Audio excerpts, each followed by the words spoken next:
Hello, I'm Nadia Jani and you're watching AnewZ. Here are your top stories. Palestinians flee Gaza City as Israel says first stages of ground offences begin. Russia launches biggest wave of strikes on Ukraine for weeks. And JD Vance says Europeans will have to bear the lion's share of Ukraine's security guarantee costs.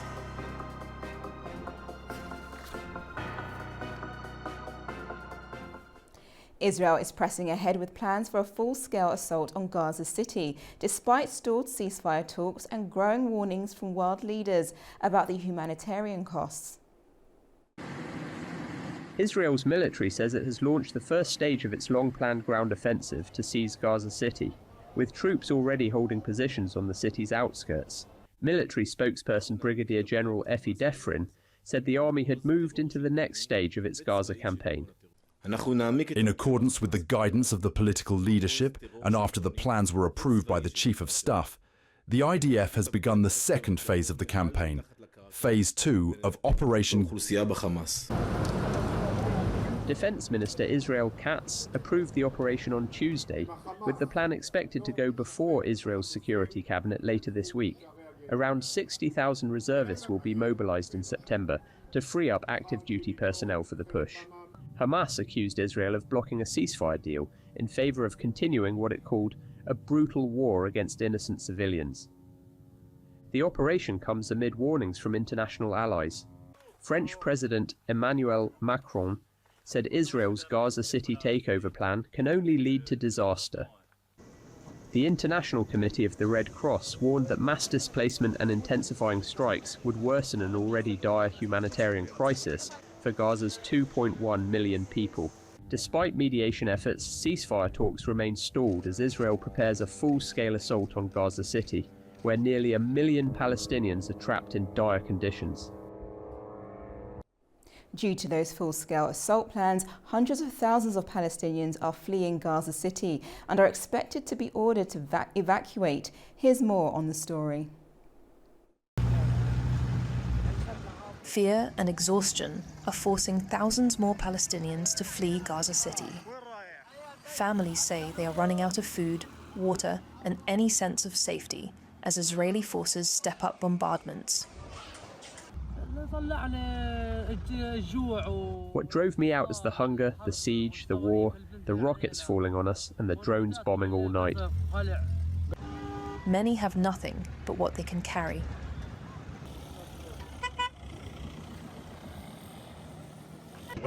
We are being displaced from one area to another. No tent or anything. We are isolated in the streets, and no one cares about us. We have no shelter, no food, no drink or anything. Things are very, very difficult for us.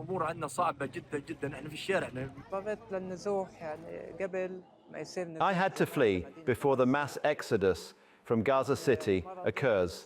As with my sickness, I won't be able to leave in the crowds.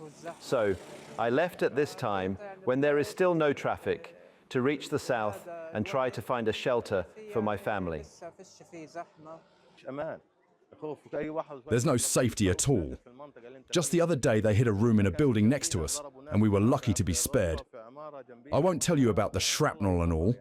Just because they are targeting someone or hit someone, wanted or so, we may be attacked too. So we said we'd keep it minimal and try our best, trusting God. If we could secure a place, that's great. Then what the military says, we leave. The exodus comes as Israel escalates shelling in Gaza City's Sabra and Tufan neighborhoods. Prime Minister Benjamin Netanyahu is meeting his ministers today to discuss plans to seize the enclave's largest city. Just yesterday, Israel called up 60,000 reservists, a sign it is pressing ahead. But the plan to take Gaza City has not yet been finalized, and mediators are still pushing for a ceasefire proposal that Hamas has already accepted. Israeli tanks have been edging closer to densely populated Gaza City over the past 10 days. Israeli officials have said evacuation notices would be issued to Palestinians there before the military moves in. Russia launched the biggest wave of strikes on Ukraine in weeks. Emergency crews battled fires and pulled residents from destroyed homes, while President Zelensky urged for stronger international pressure, warning Moscow shows no real intent for peace. Russia's largest drone and missile assault in weeks killed one person and wounded at least 18, hitting several regions, including Kyiv and western Lviv, Ukrainian officials say. Air raid sirens echoed across the country as explosions lit up the night sky and residents rushed to shelters. In Sumy, firefighters pulled people from burning homes, while in Odessa, a massive blaze tore through a fuel facility, injuring one and damaging port infrastructure. The strikes also hit a US-owned enterprise in Ukraine's Zakarpattia region, injuring 15, President Zelensky said, urging tougher international pressure as no signal of real negotiations has come from Moscow. Officials said 26 residential buildings were damaged in Lviv. Residents described scenes of fear as rubble covered the streets and some struggled to escape their homes. I was first at home and only afterwards went down to shelter after people helped me to get out because I could not open the door. After the second explosion, I could not open the door. Neighbours were running around and looking for a tool to open my door. I got so scared. It was horrible. It was very scary. Across Ukraine, the strikes left fear and destruction, while peace efforts remain uncertain. In recent days, Moscow has been persistently attacking the EU to weaken its support for Ukraine. Russia Foreign Minister Sergei Lavrov praised Trump but criticised the Europeans. Joining me now to discuss this in more detail is political analyst Enrique Cosero. Good evening. Good evening. Thank you for having me. No problem. My first question is there a competition, do you think, between Russia and Europe on who can influence US President Donald Trump more? I think we're talking about different approaches. Of course, European countries, especially NATO ones, they don't want to release or having Donald Trump so far away or so far apart. But we know for sure that Donald Trump, which makes pals with Vladimir Putin and the United States since the Obama administration, they got a very deep concern about that. Whatever it's matter for the United States is in the Pacific, it's not in the Atlantic. So right now, the European Union and the NATO countries, they are struggling for having the United States tied up in the same position and the same interests that they were having during the last 40 years in order to defend, in order to be a strong position in Europe and in the Atlantic X. But right now, Vladimir Putin, who I think is not having the strong hand that everybody is presuming he has, is using that pal relationship with Donald Trump in order to put some pressure on Ukraine. And that pressure is, of course, having the Donbass after the war. If you want to sit with me and you want to have a negotiation for a peace, you gotta start saying goodbye to the Donbass, and afterwards not leaving or not letting the Ukraine being part of the NATO, and of course trying to stop or slow the most the Ukraine's recovery after the war.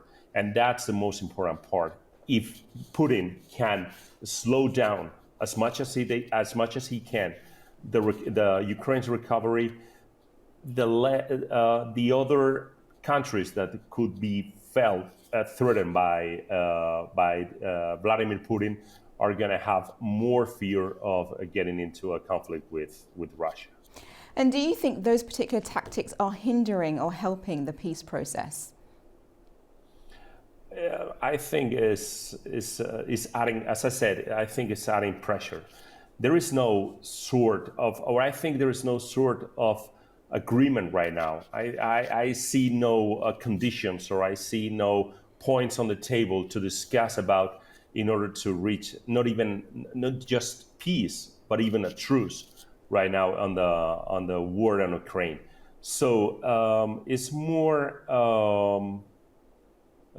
sort of a negotiation or dealing in a flea market, saying, okay, I'm sitting here right now. I go to Alaska. Next meeting probably is going to be in Russia. And the next one is going to be, and we're meeting on different places, exchanging some declarations and famous quoting for whatever reason.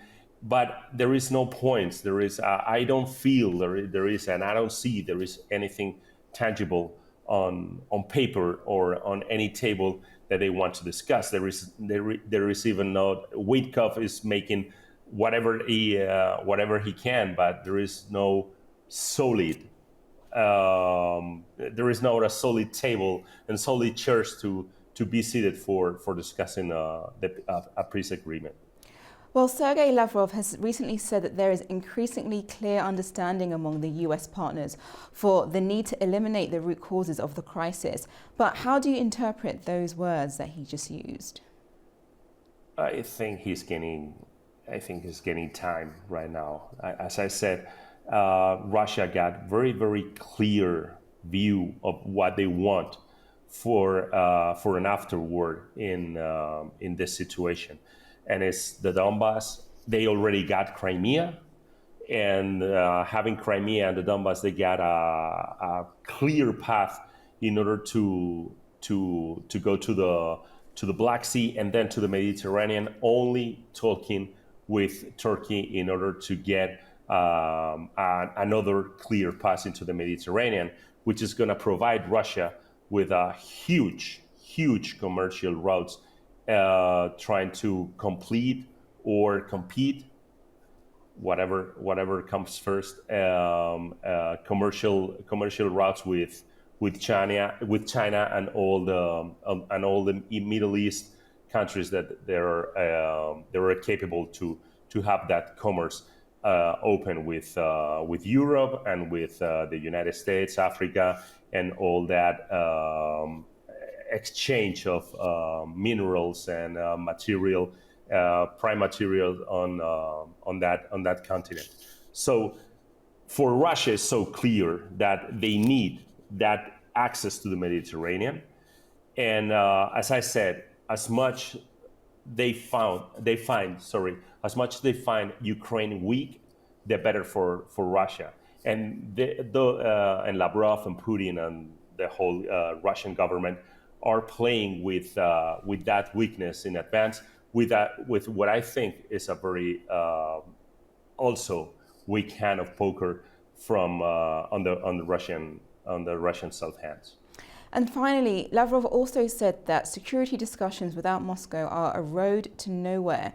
Must Russia be included in these talks, do you think? It gotta be. I think there is right now there is no other position to try to reach an agreement.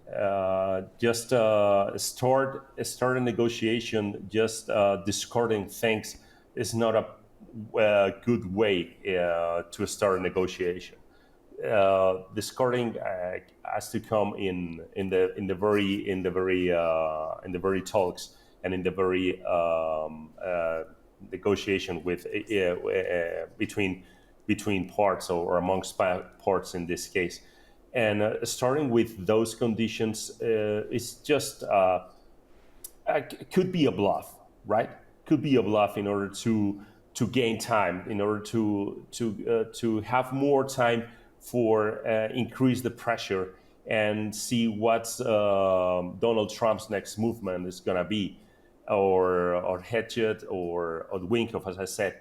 But right now, I don't think that is going to be some sort of definitive issue if they want to reach a peace accord or a truce accord. Okay, well, thank you for joining me this evening, Enrique Casero. Thank you. Thank you for having me again. Turning to Poland now, the border region is once again facing security concerns after the latest drone incident. Villagers are voicing unease as authorities investigate whether the device was meant to be a diversion. Here's more on that story. A military drone fell and exploded in a cornfield in the eastern Polish village of Osony on Wednesday, police confirmed. Residents recalled the tense moments after the blast, which burned an area of 8 to 10 meters in diameter, but caused no injuries. You're sitting there doing something on your computer, your wife's practically asleep, and then boom, the house shakes. If I hadn't had the windows open, I might have been calling the glazier right now instead of talking to you. We went out into the yard. It was dark, there were no lights. The dogs suddenly started barking. The drone carried no warhead, contained only a small amount of explosives, and was most likely a decoy, according to the Polish news agency PAP, citing a source close to the Defense Ministry. The recovered drone parts indicate the use of explosives. We are unable to determine the type of explosives, their quantity or their composition. However, there is a very high probability, bordering on certainty, that an explosion occurred. The incident occurred in Lublin province, near the border with Ukraine. Police had earlier reported that an unidentified object had fallen in the area. Poland has remained on high alert for such incidents since 2022, when a stray Ukrainian missile struck the village of Przewodów in the south, killing 2 people. US Vice President J.D. Vance says European nations will have to bear the lion's share of the costs for Ukraine's security guarantees. Speaking to Fox News on Wednesday, Vance underlined that President Donald Trump expects Europe to take the lead, saying it's their continent, their security, and they are going to have to step up. Trump has already ruled out deploying US ground troops to Ukraine, but signalled possible air support. European countries have formed a coalition of the willing to commit forces for Ukraine's defence. Russia's Pacific Fleet has carried out a series of missile launches during naval drills in the Sea of Japan. Video released by Russian Defense Ministry shows a warship firing missiles at training targets, with aircraft and drones also taking part. Moscow says the missiles successfully hit their targets. The exercises come amid regional tensions as Japan debates loosening its long-standing restrictions on nuclear weapons policy. Cape Verde is grappling with deadly floods that displaced thousands and destroyed homes on São Vicente Island. The disaster highlights the country's growing vulnerability to extreme weather linked to climate change. A devastating storm has hit Cape Verde's São Vicente Island, leaving at least 8 people dead and around 1,500 displaced. Residents are surveying the damage to their homes, with water levels rising nearly a metre in some areas. Clothes still hang from rooftops and mud and debris cover the streets. Anello Ambrosio described the flood's sudden impact. When it started raining, we didn't imagine it would be in such quantities, he said, pointing to the high watermark on his walls. We tried to put our belongings in the highest parts of the house so they wouldn't get wet, but it was all in vain due to the amount of water coming in, mixed with the floods from above. I couldn't do anything more. I had to send the mother of my children and my grandson to the neighbour's house. I stayed removing the water alone, but when I saw that I couldn't manage alone, I had to stop. There was too much water.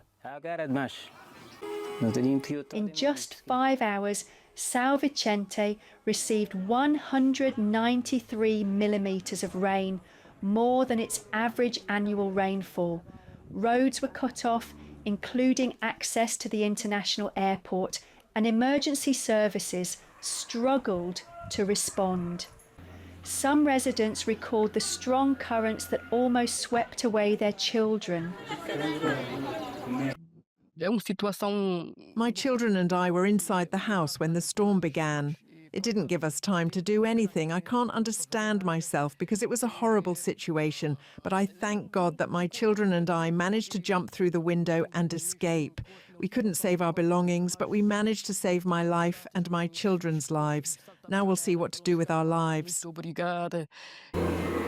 Experts have long warned that Cape Verde is increasingly vulnerable to extreme weather. The World Bank and IMF have highlighted the growing climate risks, estimating that disasters already cost about 1% of GDP annually. Rising sea levels, tropical storms and heavy rains are projected to worsen in the coming decades. With climate change intensifying, Cape Verde faces the urgent task of rebuilding and preparing for more severe weather events in the years ahead.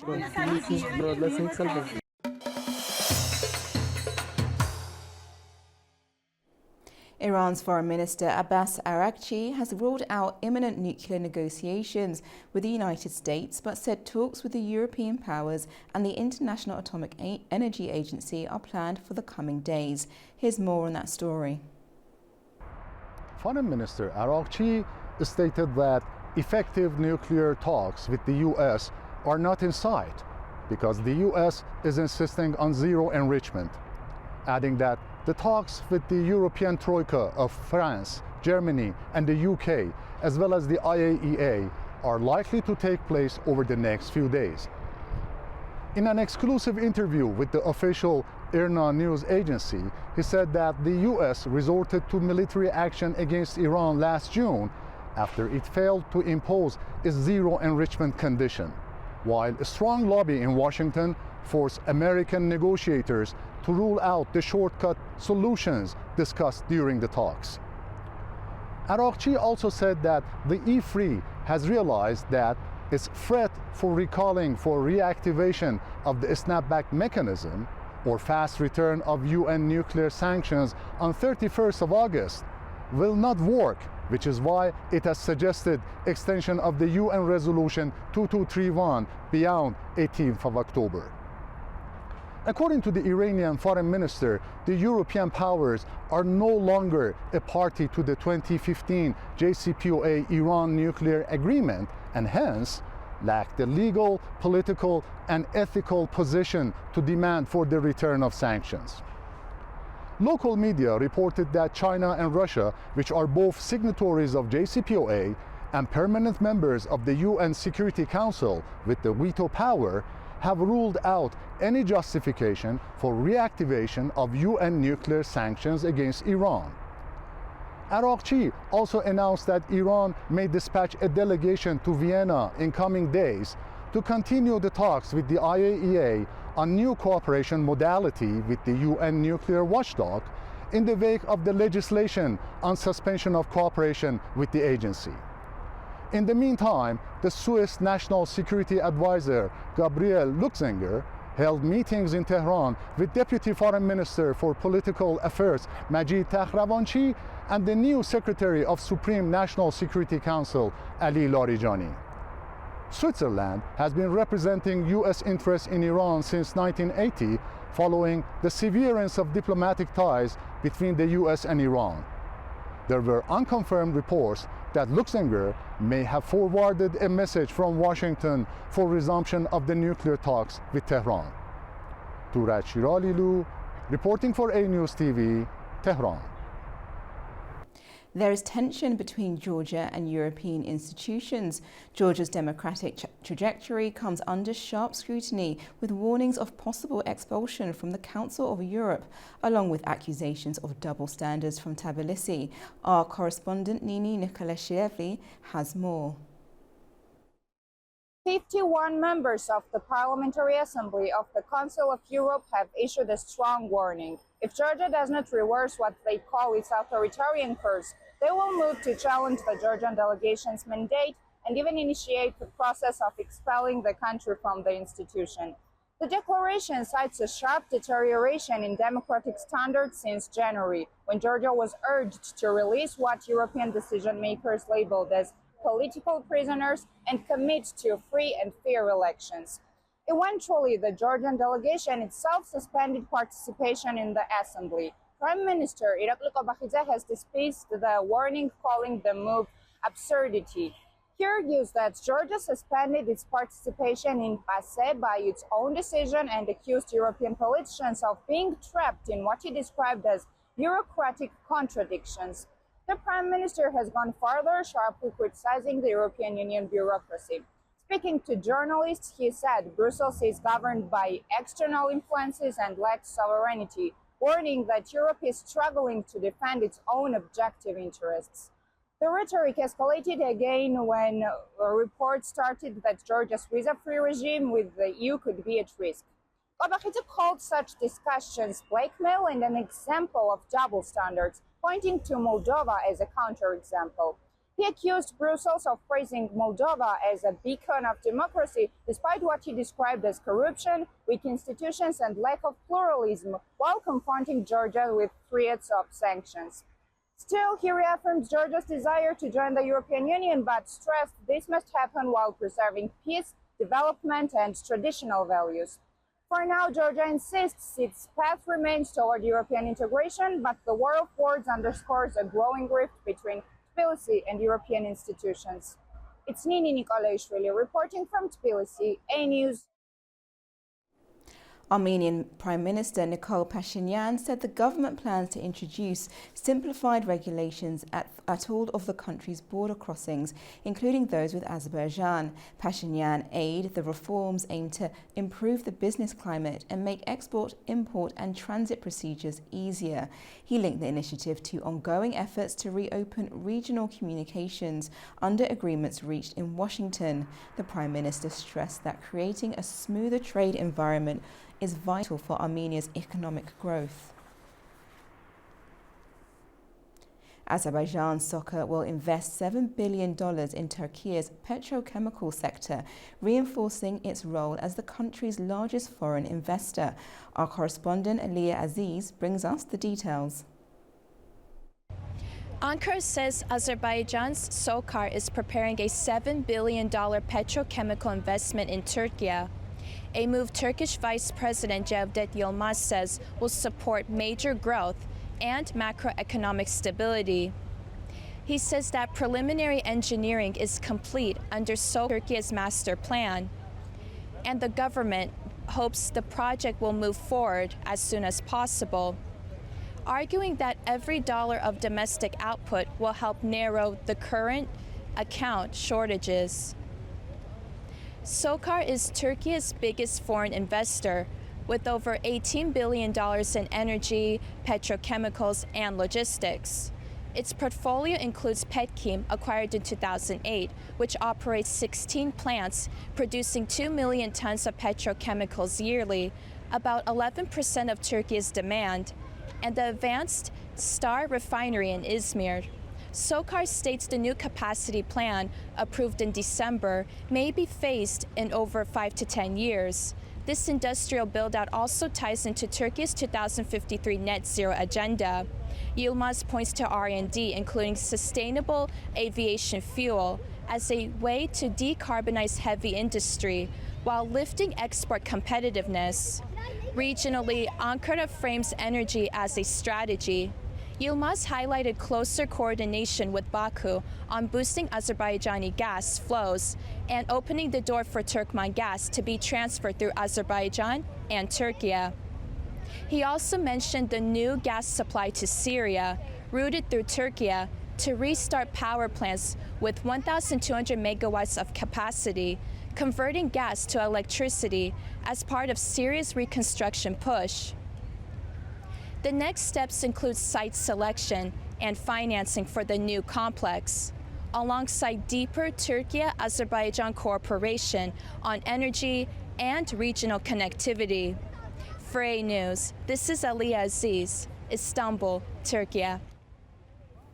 Turkey has announced that passport-based crossings have officially begun at its land border gates with Syria. It's part of the normalization process following the country's liberation last December. Here's more. The Turkish Ministry of Interior has announced a new decision on border crossing regulations with Syria. Turkish citizens and Syrian nationals who have obtained third country citizenship will be able to enter and exit Syria through Turkey's land border gates with a passport. Only exception here is about those located in the Operation Peace Spring Zone. This part of decision is explained by the security concerns. Before the Syrian civil war, under a visa-free agreement signed in 2009, Turkish people could travel to Syria with just an ID card. However, the crossings were tightened due to the conflict that began in 2011. New decision was made as part of the normalization process between Turkey and Syria. Turkey became the first country to reopen its embassy in Damascus after the ouster of President Bashar al-Assad. Since the embassy reopened on December 15th, reciprocal diplomatic visits and talks have intensified. The introduction of passport-based decision between Turkey and Syria is expected to positively affect on logistics as well. Earlier this month, the Turkish trade minister said that Aleppo will become a strong logistics hub and Syria's transport corridors will become active again. US Secretary of State Marco Rubio held talks with Turkmenistan's Foreign Minister Rashid Meredov in Washington. Mr. Rubio emphasized Washington's commitment to strengthening economic and trade ties with the country, along with supporting regional integration through the C5+1 platform and enhancing security across Central Asia.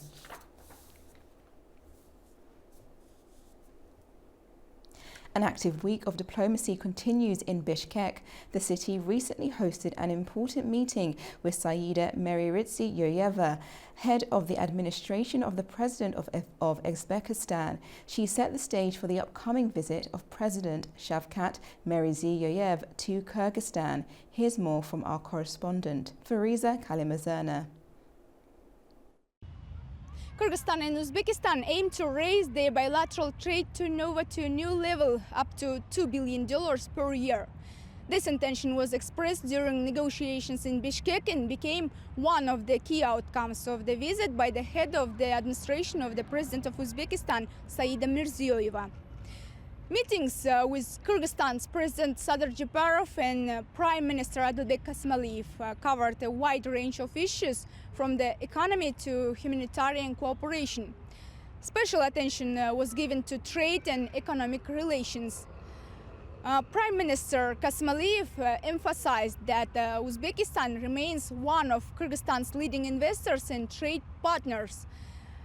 Among the priority projects are the construction of the Kambarata Hydroelectric Power Station 1 and the Uzbekistan-Kyrgyzstan-China Railway. The Kambarata HPP-1 is not just an ambitious hydroelectric project on the Narn River. It represents an opportunity for Kyrgyzstan to become the largest exporter of clean electricity in the region, with the plant's capacity estimated at approximately 5.5 billion kilowatt-hours per year. The Uzbekistan-Kyrgyzstan-China Railway is a key route that can cut the distance from China to Europe by 1,000 kilometers and reduce transit time by a whole week. For Kyrgyzstan, it means breaking free from a logistical bottleneck, while for Uzbekistan, it opens up new transit opportunities. The railway is expected to handle up to 15 million tons of freight annually. The visit of the head of the administration of the President of Uzbekistan took place ahead of the expected visit of President Shavkat Mirziyoyev to Kyrgyzstan. The media have announced the visit, but the exact date is not yet known. Also, on August 22nd, Bishkek will host Kazakhstan's President Kassym-Jomart Tokayev. Leaders are expected to focus on strengthening bilateral ties and exploring new opportunities for Kyrgyz-Kazakh cooperation. From Almaty, Kazakhstan, Fariza Kalimurzyna, AnewZ. Uzbekistan's nuclear ambitions are accelerating. According to Euratom, uranium production is set to hit around 4,200 tons in 2025, a step toward its goal of reaching over 7,000 tons in the near future. The nation is already mining uranium from 23 active deposits, with geological exploration underway at 10 additional promising sites. These production targets mark Uzbekistan's growing transparency to expanding its role in the global uranium market. Afghanistan has hosted high-level talks with China and Pakistan with the aim to strengthen trade and security ties. However, concerns over cross-border militancy dominated the agenda. Our correspondent Tamim Bahis has more from Kabul. The foreign ministers of Afghanistan, China and Pakistan met in Kabul for the 6th trilateral session. Afghan Foreign Minister Amir Khan Muttaqi said Kabul wants to shift Afghanistan's image from a land plagued by conflict to a hub of regional connectivity. Pakistan's Deputy Prime Minister and Foreign Minister Ishaq Dar raised concerns about a rise in militant attacks on Pakistani soil, urging greater security cooperation from Kabul. China's Foreign Minister Wang Yi met not only with his counterparts, but also Afghanistan's Prime Minister Mohammad Ahsanakhan and Interior Minister Sirajuddin Haqqani. The three countries discussed trade, security, agriculture, border coordination, counter-narcotics and visa facilitation. They also confirmed an upgrade in diplomatic representation and pledged closer cooperation on transit and regional projects. Kabul is hoping these partnerships can ease economic pressures, but regional security concerns may prove harder to resolve. This is Tamim Bahis in Kabul for AnewZ. That's your update for now. From all of us in the studio, thank you for watching and stay tuned to AnewZ.